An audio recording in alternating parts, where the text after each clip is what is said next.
आखिर क्या वजह रही कि ममता बनर्जी ने पश्चिम बंगाल की सभी 42 सीटों पर अपने उम्मीदवारों की घोषणा कर दी, इंडिया गठबंधन से एक तरह से मुंह मोड़ लिया है, इंडिया गठबंधन से अलग हो गई हैं, क्या वजह रही?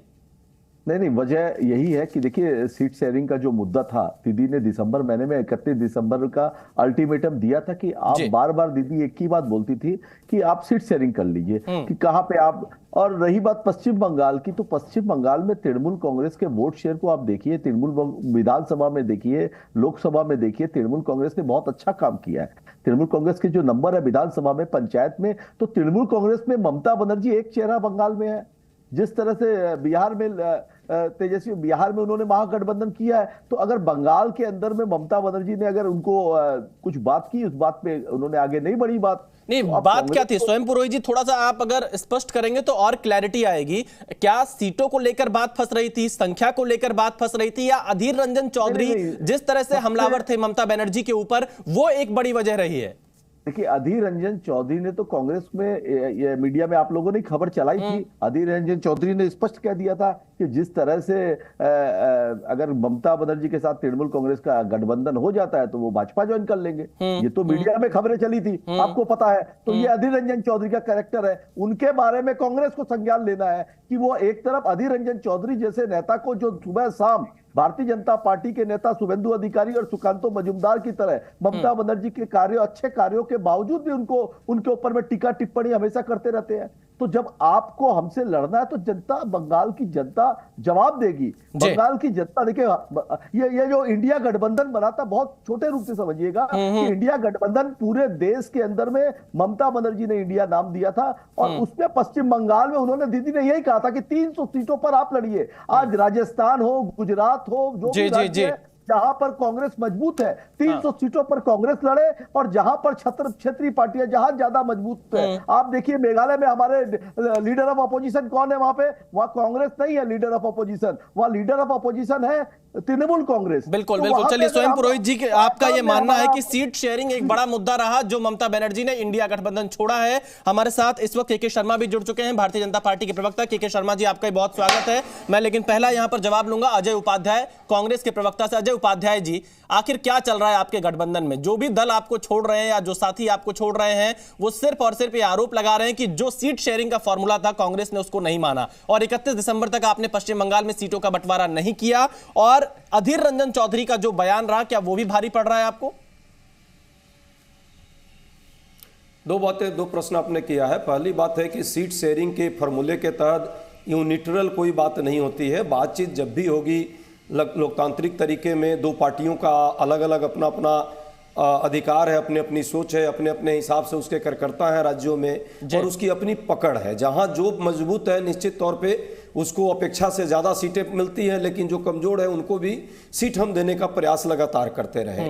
बिहार की बात है, उत्तर प्रदेश में आपने देखा था, वहाँ भी यूनिटरल घोषणा जरूर कुछ समय पहले हुई थी, पर अखिलेश जी जो है एक नेता हैं, उन्होंने इस बात को समझा, कांग्रेस के लोगों ने भी समझा, और जब बातचीत और समझौता होता है तो कभी कुछ दो कदम कोई आगे बढ़ता है, कोई एक कदम पीछे बढ़ता है, तब जाके होता है। हमने वही प्रयास किया, और ममता जी तो सदैव भाजपा से लड़ने की बात करती रही हैं। इंडिया गठबंधन में जैसे कि हमारे साथी ने भी कहा, भाजपा टीएमसी के प्रवक्ता ने, कि वो खुद इंडिया गठबंधन को मजबूत करने के लिए साथ आई। तो क्या चुनाव में सिर्फ एक यूनिट्रल आप घोषणा? लेकिन अजय उपाध्याय जी, आज जयराम रमेश ये कह रहे हैं और अधीर रंजन चौधरी कह रहे हैं। विशाल जी 10 सेकंड। हाँ जी जी, विशाल जी अपनी बात पूरी करिए। उसी का उत्तर मैं दे रहा था। और जहां तक बात है, हर राज्य में जो हमारे नेता हैं, राज्य के नेता हैं, वो जैसे उत्तर प्रदेश में भी विवाद एक क्षण आया था जब आपसी बातचीत हुई थी कुछ, उसी तरह दिल्ली में भी आपने देखा है अरविंद केजरीवाल के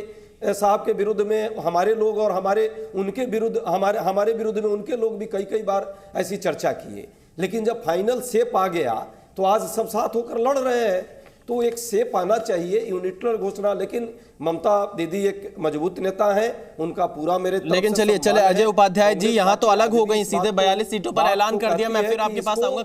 अभी भी कोई के शर्मा जी, भारतीय जनता पार्टी के प्रवक्ता भी हमारे साथ जुड़ चुके हैं। के शर्मा जी, जयराम रमेश कह रहे हैं मैं नहीं जानता क्या दबाव आया ममता बनर्जी पर। अधीर रंजन चौधरी कह रहे हैं ममता को डर है ईडी सीबीआई आ जाए। तो क्या आप लोगों का डर है ममता बनर्जी को? नहीं, अपनी लाज बचानी हो तो क्या है, दूसरे पे आरोप लगा दो।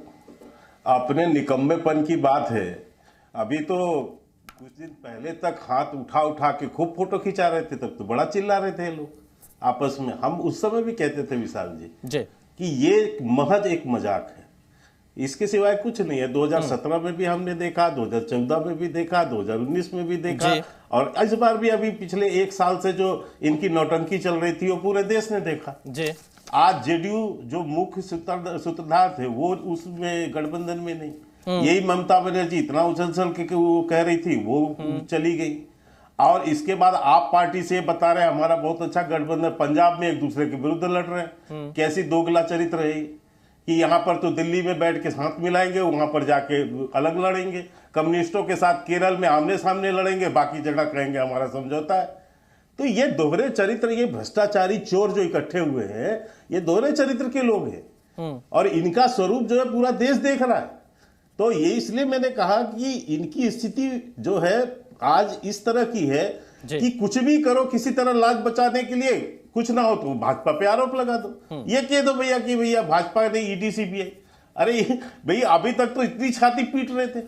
तो मैं ये कहता हूं, देखिए ये स्वार्थ का गठबंधन था, और केवल यही नहीं, आप देखिए जम्मू कश्मीर में क्या हुआ, गुपकार गठबंधन टूट गया, अब उसमें भी कहेंगे कि ईडी सीबीआई।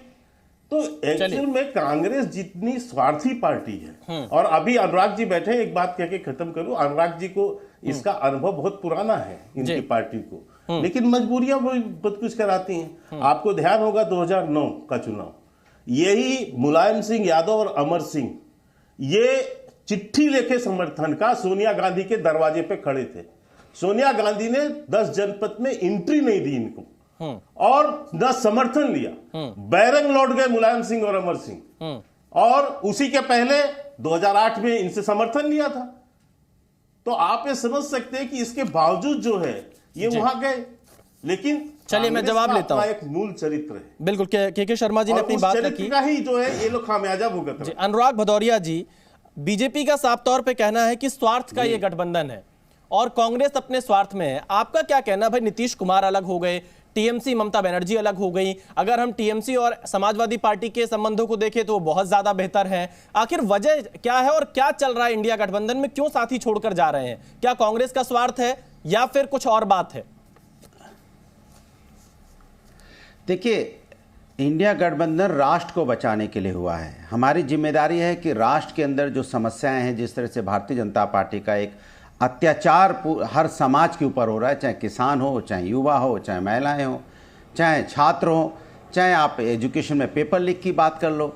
हमारा ममता जी अलग लड़ रही है, इसमें कोई दो राय नहीं है, लेकिन हमारा उनसे कोई मतभेद नहीं है। आज भी ममता, कांग्रेस देखिए आपके डिबेट पे है, मैं भी हूँ, टीएमसी का भी है। हमारा मतभेद, हमारा मनभेद नहीं है। हम चुनाव अलग लड़ रहे हैं क्योंकि उनको लग रहा है कि वो मजबूती से बीजेपी को हरा सकती हैं, क्योंकि बीजेपी एक ऐसी पार्टी है जो देश से जिसको हटाना बहुत ज़रूरी है। ममता जी भी यही चाहती हैं, हम भी यही चाहते हैं, और हमारे कांग्रेस के साथी भी चाहते हैं, अन्य दल भी यही चाहते हैं, और जनता भी यही चाहती है कि भारतीय जनता पार्टी को सत्ता से हटाना है। और भारतीय जनता पार्टी को भी इस बात का एहसास हो चुका है कि अब हमें सत्ता में नहीं आने वाले, इसलिए वो हर जगह जा जा के गठबंधन कर रहे हैं, हर किसी के सामने हाथ जोड़ रहे हैं, गिड़गिड़ा रहे हैं कि भाई मेरे साथ आओ, किसी तरह से हमें जीतना है, चाहे उत्तर में हो चाहे साउथ में, हर जगह जा रहे हैं वो। सवाल है कि जब इतने मजबूत हैं तो आपको किसी को लेने की जरूरत क्यों पड़ रही है? इसके मतलब आप कमजोर हैं। सब चाह रहे हैं कि आपको कमजोरी का एहसास भी हो रहा है। दूसरी बात, ये जंग, इंडिया गठबंधन एक सूरज है, सूरज से जंग जीतने निकले हैं जो लोग,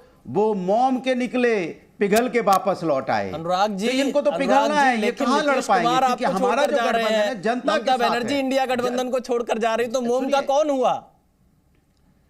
जब आप कह रहे हैं इंडिया गठबंधन सूरज है, सुनिए, तो आखिरकार नीतीश कुमार और ममता बनर्जी क्यों छोड़कर जा रही हैं?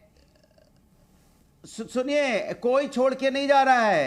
एनडीए गठबंधन का हाल यह है कि उनमें सिर्फ फुटबॉल चल रहा है। अनुराग जी, फिलहाल तो इंडिया गठबंधन में ममता बनर्जी अलग हो गई, इसके अलावा नीतीश कुमार अलग हो गए, हाजीपुर, सुन लीजिए, आरएलडी आपके प्रदेश से अलग हो गई, जिसको आपने राज्यसभा की सीट दी। Anurag ji, RLD, JDU, TMC, आखिर क्या हो रहा है इंडिया गठबंधन को?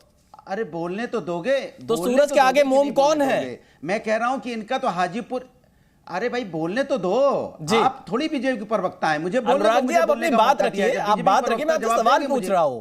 आप अपनी बात रखिए जी। टोक रहे हो बीच में, कैसे बात रख पाए मेरी? नहीं, मैं तो आपको सिर्फ आईना दिखा रहा हूँ कि सूरज कौन है, मोम कौन है, इसको थोड़ा सा और आप स्पष्टीकरण दे दीजिए। अरे मैं जो आईना दिखा रहा हूं, मैं जो आईना दिखा रहा हूं वो भी देखो ना प्रभु, कि हाजीपुर से कौन लड़ेगा अभी यही तय नहीं है, आपस में सिर्फ फटोवल चल रहा है। मैं आईना दिखा रहा हूं कि एनसीपी और शिवसेना में सीटों का गठबंधन बंटवारा नहीं हो पा रहा है, सिर्फ फटोवल चल रहा है। मैं आईना आपको दिखा रहा हूं।